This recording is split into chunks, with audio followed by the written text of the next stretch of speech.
Question number 3 की तरफ हम बढ़ते हैं। इसमें एक डायग्राम दिया गया है। इसी क्वेश्चन नंबर 2 में जो हमने डायग्राम बनाया था उसकी तरह का डायग्राम है। इसमें 3 मैसेस यूज़ हो गए हैं, 250 ग्राम और 100 ग्राम, और उनका डिस्टेंस भी दिया गया है 65 सेंटीमीटर और 80 सेंटीमीटर। और तीसरा मैस है 400 ग्राम। इस मास को यहाँ पर किस जगह पर रखेंगे तो वो बैलेंस्ड हालत में होगा, उसका मोमेंट आर्म मालूम करना है और यहाँ पर इसकी लंबाई हमने मालूम करनी है। तो डायरेक्ट हम बढ़ते हैं डेटा की तरफ। तो मैं डेटा बना रहा हूँ क्वेश्चन नंबर 3 का। तो डेटा में सबसे पहले मैसेस के हम नाम रखते हैं। M1 इक्वल टू 100 ग्राम और इसका मोमेंट आर्म हमने फाइंड करना है, इसको हम L1 का नाम देते हैं।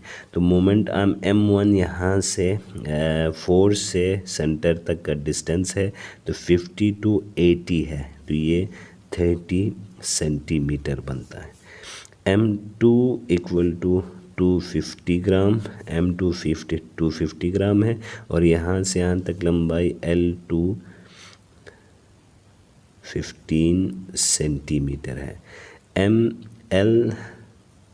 M3 जो है वो है 400 ग्राम और इसका मोमेंट आर्म हमने मालूम करना है, जिसको हम L3 का नाम देते हैं। अब फार्मूले के हिसाब से, डायग्राम के हिसाब से हम देखेंगे तो ये जो दो टॉर्क है ये एंटी क्लॉकवाइज टॉर्क है और ये एंटी क्लॉकवाइज टॉर्क है। और कंडीशंस ऑफ इक्विलिब्रियम के मुताबिक एंटी क्लॉकवाइज टॉर्क और क्लॉकवाइज टॉर्क सेम होगा अगर ये बैलेंस्ड हालत में होगा। तो दो टॉर्क प्रोड्यूस हो रहे हैं। सॉल्यूशन की तरफ हम बढ़ते हैं। टॉर्क 1 को हम पहले वाले टॉर्क को नाम देंगे torque anti clockwise which is equal to clockwise torque. तो ये दोनों एंटी क्लॉकवाइज है और ये एंटी क्लॉकवाइज है। तो टॉर्क का जो फार्मूला हमने पढ़ा था वो था F इंटू L। तो F इसको 3 का नाम देंगे, L3 equal to F2 L2 plus F1 into L1। अब फोर्स हमारे पास नहीं है इसलिए हम मैस वेट वाला फार्मूला यूज़ करेंगे।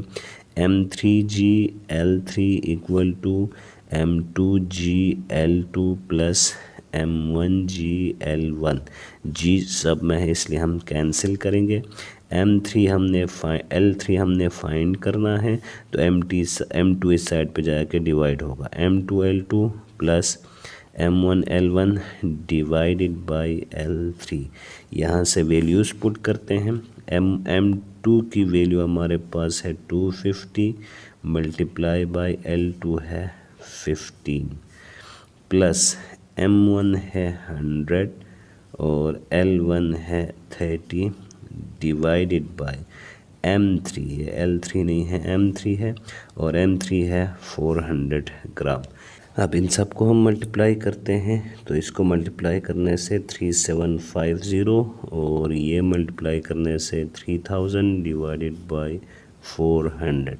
और अगर इन सब को आप कैलकुलेट करेंगे तो ये डिस्टेंस जो हमारे पास आता है वो 16.9 सेंटीमीटर राउंड ऑफ करने से आता है। अब हमें यहाँ पर सेंटर से डिस्टेंस कितना है वो फाइंड करना है। तो जो डिस्टेंस हम फाइंड आउट करेंगे, डिस्टेंस इक्वल टू होगा 50 माइनस L3, यानी 50 से सेंटर पॉइंट से वो कितने फासले पर है। तो इसको हम सब्ट्रैक्ट करें तो D इक्वल टू 50 माइनस 16.9, तो ये जो वैल्यू आ जाती है वो 33.1 सेंटीमीटर आ जाता है। यानी अगर तीसरे मास को हम 33.1 सेंटीमीटर पर रखेंगे तो इसकी जो वैल्यू होगी, ये जो बार होगा, ये बैलेंस्ड हालत में होगा। अब बढ़ते हैं हम चौथे न्यूमेरिकल की तरफ। इसमें कहा जा रहा है कि एक कार का वेट है 1200 kg और वो एक ट्रैक पर जिसका डायमीटर है, सर्कुलर डायमीटर वो 60 मीटर है और वो वेलोसिटी उसकी 25 किलोमीटर पर आवर से मूव हो रही है। तो इसका सेंट्रीपिटल फोर्स कितना होगा फाइंड आउट करना है। तो डेटा हम सबसे पहले बनाते हैं।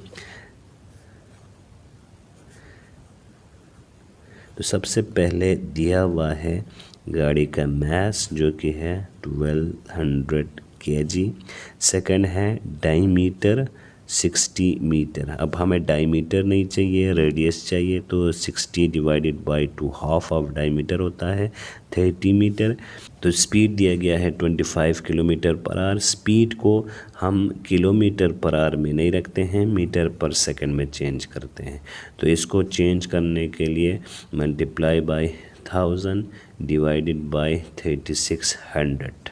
तो ये वैल्यू आती है 6.9 मीटर पर सेकंड। अब फोर्स हमने मालूम करना है, सेंट्रीपिटल फोर्स। तो सॉल्यूशन में जब हम जाते हैं तो सबसे पहले हमने इसका लिखना है फार्मूला। सेंट्रीपिटल फोर्स का फार्मूला है Fc = mv²/r।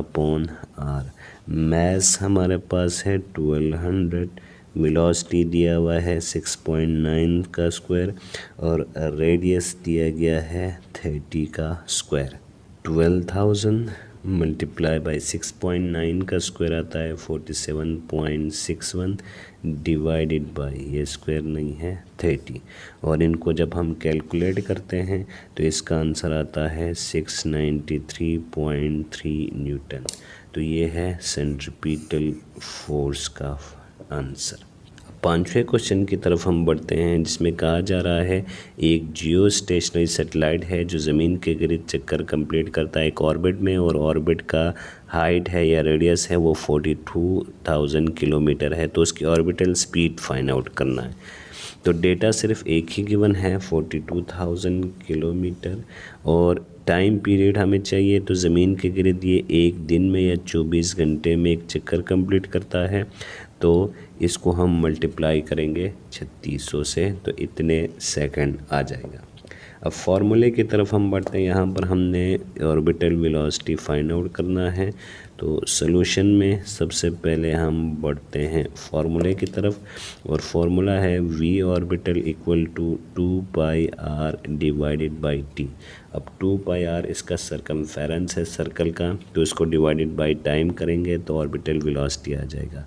वैल्यू पुट करते हैं 2 × 3.14, पाई की वैल्यू 3.14, और ये आर को हम किलोमीटर से मीटर में चेंज करेंगे तो मज़ीद 3 ज़ीरो का इजाफा करेंगे डिवाइडेड बाय 24 × 3600। अब इन सब को मल्टीप्लाई करते हैं तो आंसर हमारे पास आता है 3052 मीटर पर सेकंड।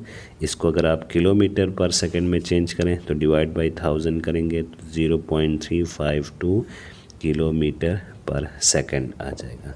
तो ये है न्यूमेरिकल नंबर 4। यकीनन आपको समझ में आ गया होगा। अगर कोई क्वेश्चन है आपके जहन में तो कमेंट सेक्शन में ज़रूर पूछिएगा। मिलते हैं एक और वीडियो के साथ अगले चैप्टर के MCQs, न्यूमेरिकल्स और कंसेप्चुअल क्वेश्चन के लिए। अल्लाह हाफिज़।